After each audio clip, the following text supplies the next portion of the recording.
How many of you have experienced this? You're swimming in the ocean, having a great time, and then, something slimy wraps around your ankle. Show of hands. Everyone. Well, I'm here today to help you fall in love with seaweed because it's magical. And I'm going to show you how seaweed is not a slimy weed or a nuisance. It could actually be one of the greatest assets in helping us fight the plastic pollution problem. Now, everyone's talking about the energy transition, and this is important, right? Electric vehicles, turbines, solar panels. These are vital for a thriving future. But there's another transition that's just as important and isn't really being talked about, and that is the materials transition.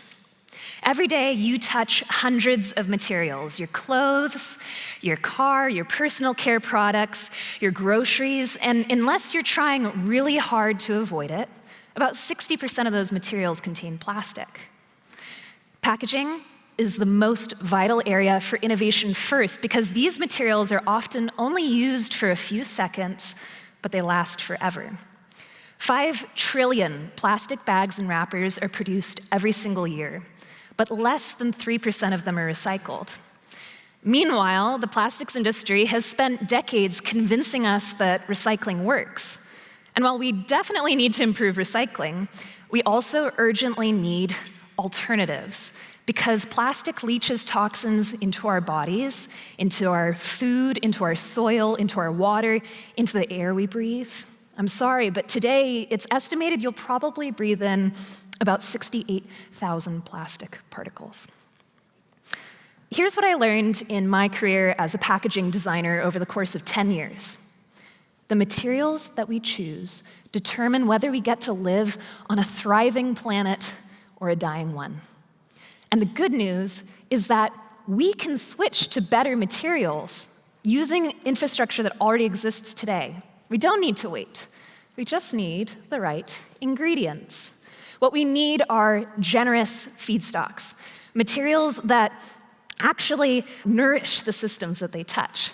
And designers and engineers around the world are already using these materials to replace plastic. Coffee grounds, coconut husks, fibers from banana stalks, microbes, mushrooms, and more. These materials can perform just as well as the conventional polluting plastics, but after they're used, they can return to the earth. Which brings us back to seaweed. Seaweed is the most generous material on earth. Did you know that there are more seaweeds in the ocean than there are plants on land? Crazy. Some species, like Macrocystis, grow up to 2 feet per day, creating these towering underwater habitats for vibrant marine life. Seaweed also serves as a barrier against storms. It consumes toxins and purifies ocean water. And seaweed farming, entirely separate from wild kelp beds, is already a well-established industry happening at scale. In fact, over 35 million metric tons are already farmed worldwide along the coastlines of every continent on Earth except Antarctica. And the beauty is, unlike plants that are grown on land, seaweed doesn't need fresh water. It doesn't need pesticides. It doesn't need fertilizer. It doesn't need soil. It just needs healthy ocean water and sunlight to grow.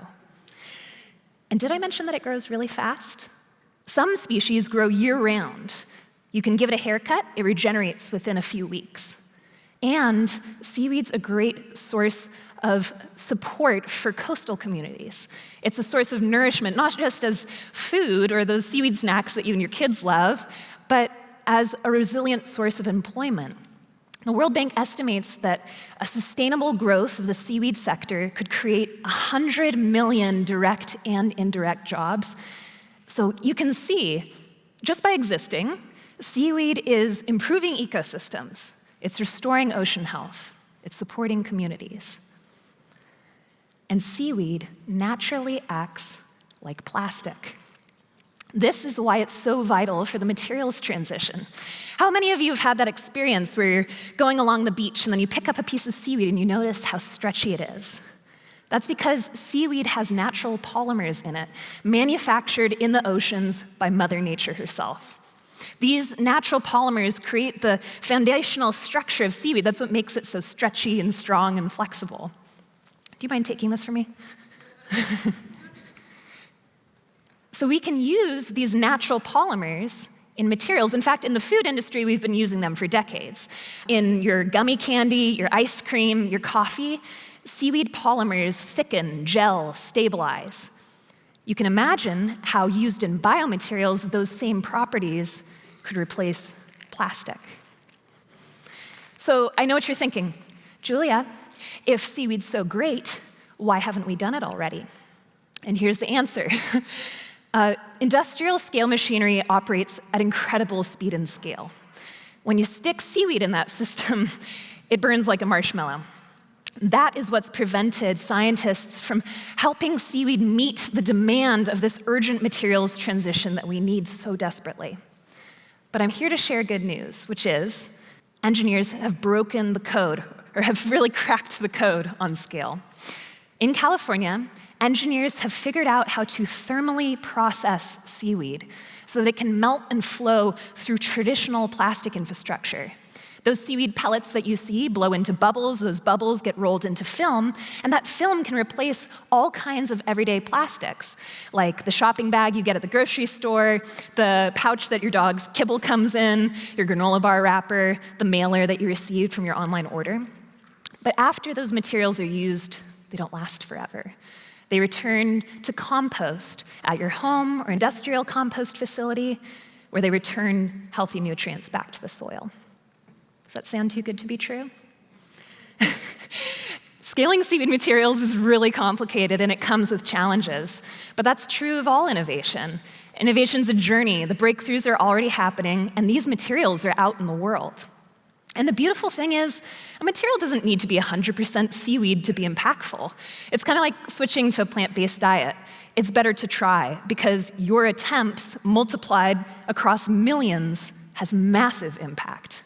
And we're not alone in creating seaweed solutions.